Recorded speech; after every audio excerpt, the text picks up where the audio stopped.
ظهر الفساد في البر والبحر بما كسبت أيدي الناس صدق الله مولانا العظيم সবাই একবার বলি সাল্লাল্লাহু আলাইহি ওয়াসাল্লাম। ইসলামী ছাত্র আন্দোলন যশোর জেলা শাখা কর্তৃক আয়োজিত 2025 সেশনের কমিটি ঘোষণা উপলক্ষে আয়োজিত আজকের এই সম্মেলনের সম্মানিত সভাপতি উপস্থিত জাতির শ্রেষ্ঠ সন্তান ওয়াজিবুল ইহতারাম হযরত উলামায়ে কেরাম, জাতীয় স্থানীয় নেতৃবৃন্দ, উপস্থিত আছেন জাতির জাগ্রত বিবেক, সাংবাদিক বন্ধুগণ, আমার সামনে উপস্থিত দেশপ্রেমিক, ইসলাম প্রেমিক, মানবতা প্রেমিক ছাত্র ভাইয়েরা এবং মাইকের আওয়াজের সাথে যারাই সম্পৃক্ত আছেন, কৃষক, শ্রমিক, ভ্যানওয়ালা, ঠেলাওয়ালা, রিক্সাওয়ালা, জেলে, কামার, কুমার, তাঁতি, ঋষি, মসি, মজদুর সহ সৃষ্টির শ্রেষ্ঠ জীব আশরাফুল মাখলুকাত সকলকে জানাই আন্তরিক মোবারকবাদ। ইসলামী ছাত্র আন্দোলন কি এবং কেন ইতিপূর্বে বক্তব্যের মাধ্যমে আমরা জানতে পেরেছি। এক কথায় যদি বলি, ইসলাম দেশ ও মানবতার কল্যাণে যে সংগঠনটি আত্মনিয়োগ করেছে, যেই সংগঠনের সৃষ্টি হয়েছে, সেই সংগঠনের নাম ইসলামী আন্দোলন, ইসলামী ছাত্র আন্দোলন। এই তিন স্বার্থ যেখানে নাই, ইসলামী আন্দোলন বা ইসলামী ছাত্র আন্দোলন সেখানে নাই। যেখানে ইসলাম দেশ ও মানবতার কল্যাণ থাকবে না, দুনিয়ার যত বড় স্বার্থ থাকুক, যত ক্ষমতার মোহ থাকুক, যাই থাকুক, সেখানে ইসলামী আন্দোলন, ইসলামী ছাত্র আন্দোলনকে পাওয়া যাবে। সংগ্রামী বন্ধুগণ, সময় অত্যন্ত কম, সংক্ষিপ্ত আলোচনা। আমি আলোচনার শুরুতেই শ্রদ্ধার সাথে স্মরণ করছি সেই জুলাই আগস্টের ৪র্থতম স্বাধীনতায় যারা আত্মনিয়োগ করেছে, যারা জীবন দিয়েছে, সেই আবু সাঈদ, মুগ্ধ সহ সকল শহীদদের আত্মার মাগফিরাত কামনা করছি। এবং যারা এই পেটুয়া বাহিনী আর হেলমেট বাহিনীর গুলিবিদ্ধ হয়ে চক্ষু হারিয়েছে, পঙ্গুত্ব বরণ করেছে, হসপিটালে মৃত্যুর সাথে পাঞ্জা লড়তেছে, সেই সকল অসুস্থ, আত্মপীড়িত আমার বন্ধুদেরকে স্মরণ করছি। আল্লাহ তাদেরকে অতি দ্রুত সেফায় করিয়ে রাখুন। সংগ্রামী বন্ধুগণ, অত্যন্ত কঠিন ও জটিল সমীকরণের মধ্য দিয়ে বাংলাদেশ যাচ্ছে।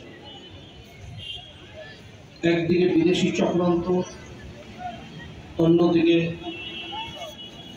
কথিত বন্ধুদের ষড়যন্ত্র, অন্যদিকে আভ্যন্তরীণ দ্বন্দ্ব। এই 53 বছর যাবৎ দেশটা একটা তলাবিহীন ঝুড়িতে পরিণত হয়েছে। 5 বার দুর্নীতিতে চ্যাম্পিয়ন হয়েছে। শেষ অবধি এই পতিত সরকার, আমি বলবো ওটা আসলে সরকার ছিল না, ওটা ছিল ভোট চোর। ওটাকে সরকার বলা, ওটা ভোট ডাকা। ওরা ইসলামকে ডাকাতি করছে, দেশকে ডাকাতি করছে। চুরি করার পরিমাণ বিভিন্ন বিদেশি সংস্থার হিসাব অনুযায়ী 28 লক্ষ কোটি টাকা, 28,06,000 কোটি টাকা বিদেশে পাচার হয়েছে। যেই টাকা দিয়ে 150-র উপরে পদ্মা সেতু করা সম্ভব। এই পতিত ফেসিবাদের কাছে যেই পরিমাণ টাকা এখন আছে, বাংলাদেশ ব্যাংকেও সেই পরিমাণ টাকা নেই। এরকম আত্মঘাতী কাজ কিভাবে মানুষ করে আমাদের বুঝে আসে না। আজকে দেখেন, এই ভারতের স্বার্থে তারা এই রামপাল বিদ্যুৎ কেন্দ্র চুক্তি করেছে, যেটা সম্পূর্ণ দেশের স্বার্থ বিরোধী। আদানি গ্রুপকে বিদ্যুৎ আমদানির নামে দেশের হাজার হাজার কোটি টাকা ধ্বংস করে সেই মোদির বন্ধু, বিজনেস পার্টনার আদানিকে বিদ্যুৎ দেওয়ার দায়িত্ব দেওয়া হয়েছে। আজকে ভোলাগঞ্জের পাথর উত্তোলন বন্ধ করে আমার দেশে কত সুন্দর পাথর, হোল্ডার পাথর, উৎমা, টিলা সহ এত হাই স্ট্রেন্থের পাথর পাওয়া যায় বিশ্বের মধ্যে, যারা 1 নম্বরে, সেই ভোলাগঞ্জের হোল্ডার পাথর উৎপাদন বন্ধ করে পরিবেশের দোহাই দিয়ে ভারতের পাথর আমাদের দেশে ঢোকার ব্যবস্থা করেছে। কুইক রেন্টালের নামে হাজার হাজার কোটি টাকা লুটপাট করা হয়েছে। মোংলা এবং সেই চট্টগ্রাম বন্দরে ভারতীয় জাহাজ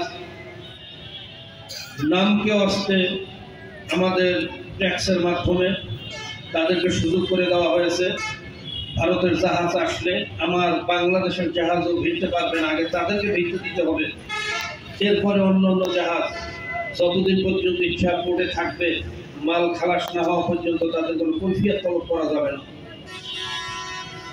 আজকে দেখেন বাংলাদেশে যত মোটরসাইকেল দেখতেছেন 999% মোটরসাইকেল ভারতের, যত ট্রাক দেখতেছেন 99% ট্রাক ভারতের, যত পিকআপ দেখতেছেন 99% পিকআপ ভারতের। এই ছোট্ট একটা দেশকে ভারতের বিদেশি টাকা ইনকামের, রেভিডেন্স ইনকামের 4র্থতম দেশে পরিণত করেছে। আর আমার দেশটা দিন দিন তলাবিহীন ঝুড়িতে পরিণত হয়েছে। বেকারত্ব বেড়েছে। যেখানে বাংলাদেশের যুব সমাজ, শিক্ষিত যুব সমাজ 80% ছেলেরা বেকার ঘোরাফেরা করে, সেখানে বাংলাদেশে ভারতীয় নাগরিকদের 6 লক্ষর উপরে মানুষকে চাকরির ব্যবস্থা করা হয়েছে। বৈধ অবৈধ মিলে প্রায় 20 লক্ষ ভারতীয় নাগরিকের বাংলাদেশে ইনকামের ব্যবস্থা করা হয়েছে। এর চেয়ে আত্মঘাতী, এর চেয়ে নোংরা, এর চেয়ে বিষাক্ত, এর চেয়ে ধ্বংসাত্মক কোনো চুক্তি এটা পৃথিবীতে আর দ্বিতীয় কেউ করছে বলে আমাদের জানা নেই। যার ফলশ্রুতিতে এই পতিত ফ্যাসিস্ট খুনি হাসিনা বাংলাদেশ থেকে পলায়ন করে ভারতে আশ্রয় গ্রহণ করা হয়েছে। তার পাসপোর্ট বাংলাদেশ থেকে ক্যান্সেল করার পরেও ভারত তাদেরকে কোন পাসপোর্টের বলে, কোন বৈধতা দিয়ে সেখানে আশ্রয় প্রশ্রয় দিচ্ছে, বিশ্ববাসী সেই প্রশ্ন তুলছে, যার কোনো উত্তর এখন আমরা জানি না। আজকে যে ফ্যাসিবাদকে সারা পৃথিবী জেনোসাইডের অপরাধে, গণহত্যার অপরাধে জায়গা দিল না, সেই খুনিকে ভারত জায়গা দিয়ে এটাই প্রমাণ করেছে যে ভারত এই বাংলাদেশের বন্ধু না, কোনোদিন ছিল না, এখনো না, ভবিষ্যতে হওয়ার সম্ভাবনা নাই। ভারত বাংলাদেশের বন্ধু না, তারা আমাদের শত্রু। সংগ্রামী বন্ধুগণ, আপনারা দেখেছেন এই ভারত তাদের মিডিয়ার মাধ্যমে মিথ্যা প্রচার করতেছে বাংলাদেশে নাকি সংখ্যালঘুদের উপরে নির্যাতন করা হয়, সংখ্যালঘুদের এদেশে তাদের বাড়িঘর জ্বালিয়ে দেওয়া হয়, যেটা সম্পূর্ণ মিথ্যা প্রচারণা। কিন্তু আফসোস এবং পরিতাপের বিষয়, তারা যে মিথ্যা প্রকাণ্ডা ছড়াচ্ছে, এই ব্যাপারে আমাদের দেশের মিডিয়া এর বিরুদ্ধে সোচ্চার কোনো ভূমিকা নিচ্ছে না। কোন কারণে, কোন স্বার্থে, কি কারণে, এটা জাতি জানতে চায়। কথা ঠিক কিনা? আমরা আশা করব আমাদের দেশের যে মিডিয়াগুলো আছে, ভারতের এই মিথ্যাচারকে পরিপূর্ণভাবে প্রতিরোধ করতে হবে। মনে রাখবেন, মিডিয়ার মোকাবেলা মিডিয়া দিয়েই করতে হবে, মিডিয়ার মোকাবেলা বক্তব্য দিয়ে হবে না। কাজে আমি সাংবাদিক বন্ধুদেরকে বলবো, তাদের এই ষড়যন্ত্র মোকাবেলায় আমরা যেন সবাই সোচ্চার হই। সংগ্রামী বন্ধুগণ, সময় যেহেতু কম, লম্বা আলোচনার সুযোগ নেই। এই হলো আমার দেশের অবস্থা। অন্যদিকে আমাদের ভিতরে আভ্যন্তরীণ কোন্দল, যারা জুলাই আগস্টে একসাথে কাঁধে কাঁধ মিলিয়ে রাস্তায় জীবনের মায়া ত্যাগ করে, কারফিউ ভঙ্গ করে, সেই হেলমেট বাহিনীর AK-47 M16 রাইফেলের সামনে আমরা ঝাঁপিয়ে পড়েছিলাম। সেদিন হয়তো আমরাও শহীদ হতে পারতাম। যারা শহীদ হয়েছে, আল্লাহ তাদেরকে কবুল করেছেন, তারা হয় ওখানে আছে, আমরা আজকে এখানে। আল্লাহ কবুল করলে আমরাও কবরে থাকার কথা ছিল। সেই ফ্যাসিবাদের বিরুদ্ধে আন্দোলন করার পরে যে স্বাধীনতা আমরা অর্জন করলাম, সেই স্বাধীনতাকে আজকে আমরা আভ্যন্তরীণ রাজনৈতিক কোন্দলের কারণে ধ্বংস করার পথে। কথা ঠিক কিনা? কেউ বলছে এই দেশে এখন ইলেকশন দিলেই সকল সমস্যার সমাধান হবে, কেউ বলছে জোট করলে ইসলামী দলগুলো যদি জোটবদ্ধ হয় তাহলেই সমস্যার সমাধান হবে। আমি বলি না, ভোটের মাধ্যমে সমস্যার সমাধান হবে না। কারণ যেই ফেসিবাদকে আমরা বিতাড়িত করেছি, সে বিতাড়িত হওয়ার পরে আমাদের দেশের চাঁদা এখনো বন্ধ হয় নাই, ঘুষ বন্ধ, ঘাট দখল বন্ধ, ব্রিজ দখল বন্ধ। কি বলেন, হয়েছে? হয় নাই। বরঞ্চ তৎকালীন সরকারের আমলে, এই পতিত সরকারের আমলে যারা টেন্ডার দিয়ে 20 কোটি 25 কোটি 30 কোটি টাকা দিয়ে ব্রিজ টেন্ডারে নিয়েছে, ফেসিবাদের পতনের সাথে সাথে সেই ইজারাদাররা পালিয়ে গেছে। সেখানে অন্য লোক এসে টোল উঠাইতেছে, বিনা চালানে ব্যবসা করতেছে। চাল ডাল তোমারা, কাম হোগা হামারা। কথা ঠিক কিনা? খরচ করছে, ইনভেস্ট করছে তারা, টোল উঠাইতেছে অন্য কেউ।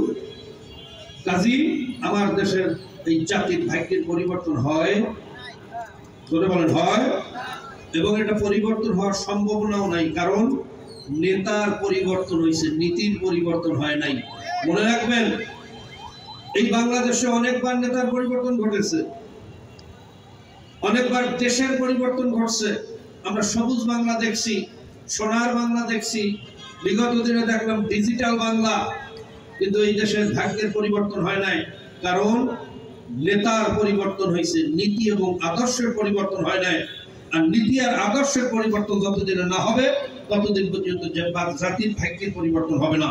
কাজে আসুন, শুধু নেতা নয়, নীতির পরিবর্তন চাই, পীর সাহেব চর্ম নাই, এই স্লোগানে আমরা ঐক্যবদ্ধ হয়ে এই দেশের ভাগ্যের পরিবর্তনে আমরা আদর্শ এবং নীতির পরিবর্তন ঘটাই, যার মাধ্যমে এই দেশ ও জাতীয় মানবতার কল্যাণে আমরা কাজ করতে পারি। এই আশাবাদ ব্যক্ত করে আমি আলোচনা শেষ করব।